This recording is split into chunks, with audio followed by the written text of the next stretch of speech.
lo que ha sucedido en Bolivia. Mariana Schmidt está con la información de esta renuncia del presidente Evo Morales, que denuncia un golpe de Estado cívico, político, policial, ha dicho. Sí, ¿cómo están? Muy buenos Hola, días. buenos días. Para que nuestros espectadores entiendan aún mejor la situación que llevó en definitiva la renuncia del presidente Evo Morales, les vamos a mostrar una cronología de estos acontecimientos para ir paso a paso desde que fueron las elecciones, ¿verdad? El pasado, 20 de octubre se realizan esas elecciones y cuando en las horas siguientes ya se han escrutado el 84% de los votos, se dice que ya la tendencia era segunda vuelta porque los resultados eran un 45% para Evo Morales y un 38% para su rival más cercano, que era Carlos Mesa. Por lo tanto, al no haber 10 puntos de diferencia, hay segunda vuelta, según lo dice la Constitución,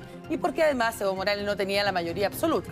24 horas de silencio ocurre cuando se sabe esta tendencia y ahí se habla de una falla del sistema, hay un silencio total y ahí comienza la incertidumbre. Y en esa incertidumbre termina diciendo finalmente, después de estas 24 horas, el Tribunal Electoral diciendo el resultado es que gana finalmente Evo Morales en primera vuelta, mostrando un porcentaje que efectivamente da los 10 puntos de diferencia. Por apenas, Marian, una décima de diferencia de los 10 puntos que se necesitaban, lo que generó obviamente mucha suspicacia en relación a la transparencia de esos resultados. Exactamente. Paso siguiente es la oposición. Inmediatamente dice, aquí hubo fraude e inmediatamente se polariza todo Bolivia. Quienes están a favor de este resultado, seguidores de Evo Morales, y quienes están en contra, liderados por la oposición y un líder cívico que también ha tomado bastante protagonismo. Luis Fernando Camacho. Exactamente, Fernando Camacho de Santa Cruz, bastión de la oposición. Luego viene la OEA, que el gobierno de Evo Morales acepta que haya una auditoría a raíz de esta polarización que ha generado incluso protestas con 3 muertos y una decena de heridos. Y una vez que se hace la auditoría, están en este proceso y comienza una presión, esto es el día viernes, donde los policías empiezan a amotinarse. Aquí hay una presión más bien de los uniformados.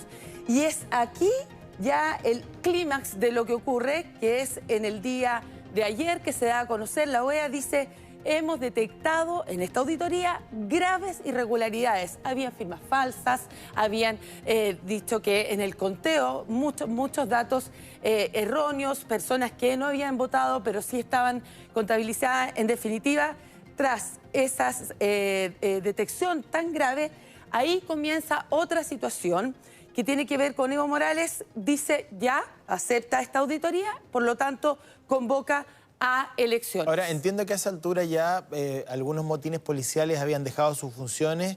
Por lo pronto dejaron de resguardar Palacio Quemado, el edificio del pueblo, parte de la Asamblea Nacional. Es decir, bajaron sus armas y dijeron, nosotros no vamos a seguir cumpliendo funciones de seguridad.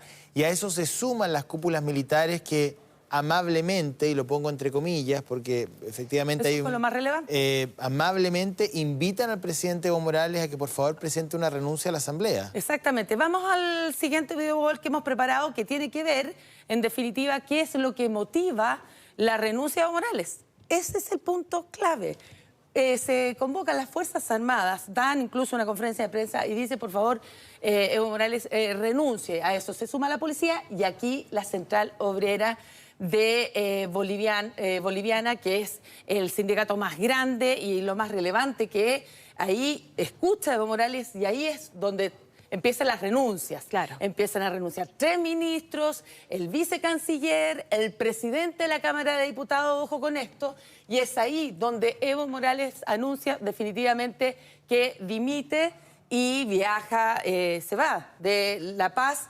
Y en consecuencia, tras su renuncia, lo dice desde un bastión donde él está mucho más cómodo que en Cochabamba, da a conocer su renuncia, luego lo da a conocer que lo acompañó estos 13 años de gobierno su vicepresidente Álvaro García Linera y finalmente la presidenta del Senado. Y esto es relevante. ¿Por qué? Porque hay que formar gobierno. ¿Y cómo formamos gobierno? Si la Constitución dice que está los que tienen que suceder, el vicepresidente, la presidenta del Senado, el presidente de la Cámara. Claro, ahí se genera, Marian, una situación de incertidumbre todavía, porque si bien tú nos vas a mostrar ahí que quien estaría exigiendo asumir la presidencia sería la segunda vicepresidenta del Senado, Jeanine Áñez. Sí, porque el primer vicepresidente ya dijo que no lo haría y ella es la que está exigiendo, que se llama Jeanine Áñez, que es de la oposición. Claro, pero la línea de sucesión que establece la Constitución no está establecido tras la salida de todos quienes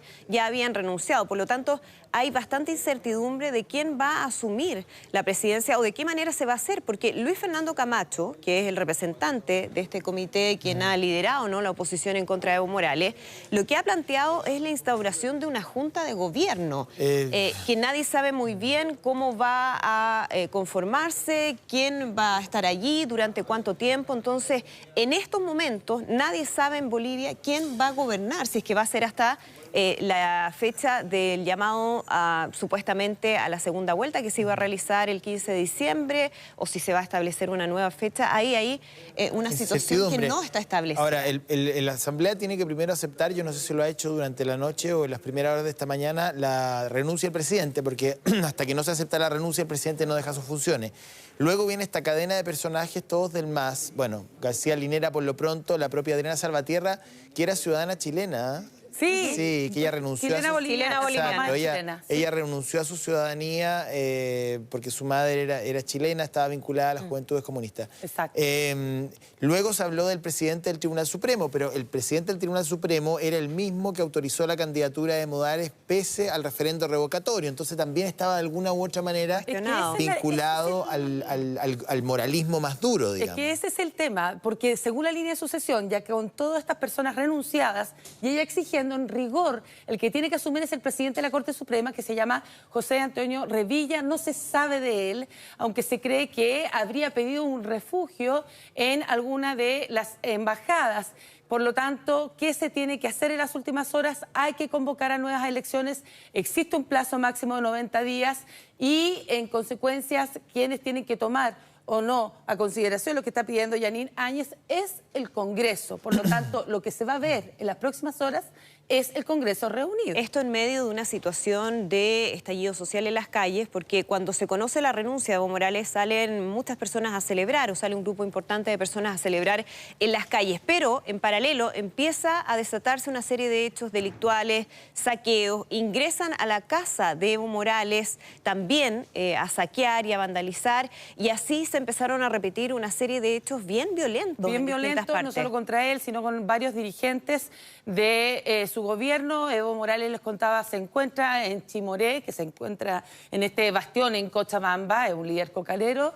Y ahí está, este bastión donde está es donde lo apoyan. Él denunció una orden de arresto ilegal en su contra, acusó también a los golpistas de destruir el Estado de Derecho, informó que varios grupos violentos destruyeron, como decías tú, su vivienda en Cochabamba, y así lo demuestran varias imágenes que han dado a conocer esta situación. Fernando Camacho, líder del Comité Cívico de Santa Cruz, ha confirmado la existencia de esta orden de detención. Ahí vemos parte de cómo quedó la casa de Evo Morales.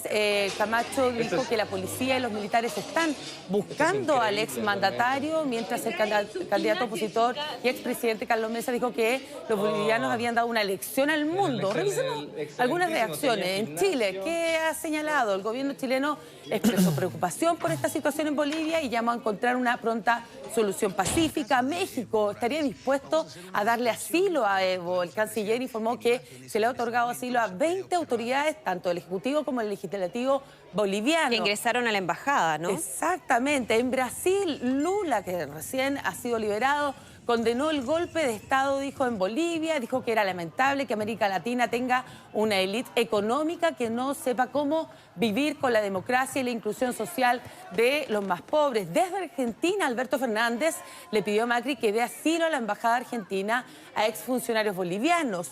Para Fernández y Cristina Fernández de Kirchner, Morales cayó por un golpe también de Estado. Colombia pidió una reunión urgente del Consejo Permanente de la OEA por la renuncia de Evo. Mientras tanto, Maduro en Venezuela llamó a una movilización mundial para defender a Morales. Escuchemos atentamente sus palabras. Golpe de Estado en Bolivia, golpe de Estado contra Evo Morales. Con la OEA clavando la puñalada. A que levantemos la bandera de la defensa de la democracia en Bolivia, que no aceptemos este golpe de Estado y que cuidemos la vida del hermano Evo Morales, que está en peligro, así lo digo. Bueno, revisemos ahora la denuncia realizada por el propio Evo Morales, donde se encuentra, ¿verdad?, en las últimas horas desde este refugio. Él ha señalado lo siguiente: denuncio ante el mundo y el pueblo boliviano que un oficial de la policía anunció públicamente que tiene instrucción de ejecutar una orden de aprehensión ilegal en contra de mi persona. Asimismo, grupos violentos asaltaron mi domicilio, la veíamos recién las imágenes. Los golpistas destruyen el Estado de Derecho. Y la verdad que ha hablado el comandante de la policía boliviana, él se llama Yuri Calderón, y ha desmentido que exista una orden de captura contra Morales, e incluso señaló que no tiene conocimiento de su paradero. Ahora, lo que sí ocurrió ayer en la noche fue que la policía detuvo a funcionarios del Tribunal Electoral responsabilizándoles del fraude del 20 de octubre. Es decir, sí se ha individualizado la responsabilidad de la distorsión de las estadísticas electorales del 20. Eso sí. A la presidenta del Tribunal Supremo Electoral, María Eugenia Choque, luego justamente de ese informe de la OEA respecto a fraude electoral o irregularidades, y es parte entonces de lo que empezó a generar esta sensación de que iba a generarse una ola de detenciones en contra de funcionarios de gobierno, entre ellos el propio presidente Evo Morales. Porque la acusación que se le hace al Tribunal Supremo Electoral es que es oficialista. Por lo tanto, también se está pidiendo el cambio de quienes lo integran. ¿Seguimos con otras noticias? Por lo pronto, entonces, Marián, no sabemos muy bien qué es lo que va a ocurrir hoy día en términos de los pasos que va a tomar el Congreso, si es que va a haber definiciones respecto a un calendario electoral y qué es lo que va a pasar con el presidente Evo Morales, que, como decías, está en una situación de un paradero desconocido. Sabemos más o menos la ciudad, ¿no? Ahora, una pena, porque si uno habla de los años de gestión de él, fue en lo económico bastante bueno. Redujo del 60 al 35% la pobreza, tuvo un crecimiento anual del 4% en esos términos, pero el problema de él fue querer ir nuevamente a una nueva reelección, o sea, cuando su propia constitución no se lo permitía. O sea, el referéndum revocatorio, ese fue el inicio de la crisis. Exacto. O sea, cuando él decide no respetar el referéndum revocatorio e insistir en el Tribunal Supremo para que lo habilite como candidato, pese a que el referéndum era tremendamente claro al decir que no lo querían como candidato, la verdad es que esta era una crónica de una muerte anunciada. Fue generando ahí un malestar. 2016. Claro, fue generando un malestar. Ahora, es preocupante también lo que va a pasar en términos de la reacción en la calle, porque hay que pensar que el país está polarizado, está absolutamente dividido. Evo todavía, si uno ve los resultados, antes incluso de que hubiese una sensación de fraude y esas denuncias de irregularidades, había un respaldo todavía importante al presidente Evo Morales, o sea, no mayoritario. Al menos de un 40%. Pero hay un 40% claro, que lo apoya. Por lo tanto, la preocupación que existe es que esto vaya a generar violencia en las calles como ya vimos durante la noche de ayer. Así es. Bueno.